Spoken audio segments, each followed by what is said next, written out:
राम भक्त हनुमान जगन्नाथपुरी के द्वार पर अपराधी की तरह बेड़ियों में क्यों बंधे हैं? क्या ये कोई दंड है या महाप्रभु की अद्भुत लीला? आज जानिए बीड़ी हनुमान की वो अनसुनी कहानी जिसने पुरी में 56 भोग की परंपरा को जन्म दिया। राजा इंद्रद्युम्न द्वारा भव्य मंदिर निर्माण के बाद समुद्र के स्वामी वरुण देव अपने आराध्य के दर्शन को आतुर हुए। भक्ति के आवेग में वरुण देव जब मंदिर की ओर बढ़े तो समुद्र की प्रचंड लहरें नगर में घुस आईं, जिससे पुरी जलमग्न होने लगा। घबराए नगर वासियों ने जगन्नाथ जी के चरणों में गुहार लगाई। महाप्रभु जानते थे कि जल को केवल पवन ही नियंत्रित कर सकता है। उन्होंने पवन पुत्र हनुमान को बुलाकर आदेश दिया, हे महावीर, तुम इस समुद्र के सामने एक अभेद्य दीवार बनकर खड़े हो जाओ। वरुण देव की एक बूंद भी मेरे भक्तों तक न पहुँचे। हनुमान जी ने कहा, प्रभु, आपकी आज्ञा मेरे लिए अमिट रेखा है। समुद्र की गर्जना मेरे राम नाम के सामने मौन हो जाएगी और वे तट पर पहरा देने लगे। उस समय मंदिर में केवल खिचड़ी का भोग लगता था।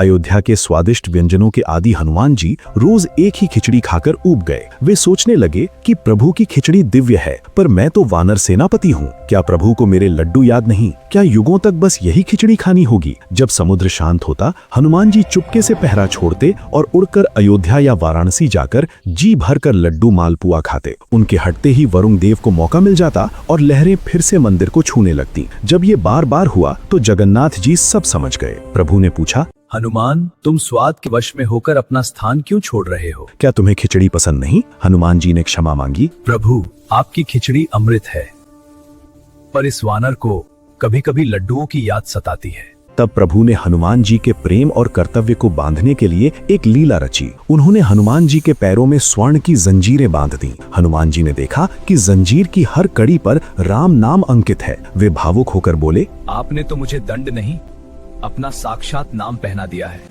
राम नाम के इस बंधन से बड़ा कोई मोक्ष नहीं। तभी से हनुमान जी वहां बीड़ी हनुमान के रूप में स्थापित हुए। महाप्रभु ने उसी क्षण घोषणा की कि आज से पुरी में केवल खिचड़ी नहीं, 56 भोग का विधान होगा, जिसमें तुम्हारे प्रिय लड्डू और मालपुआ भी होंगे। इसी कारण जगन्नाथपुरी का महाप्रसाद दुनिया का सबसे पवित्र अन्न माना जाता है। अगर आपको महाप्रभु की ये लीला अच्छी लगी तो जय जगन्नाथ लिखकर सब्सक्राइब जरूर करें।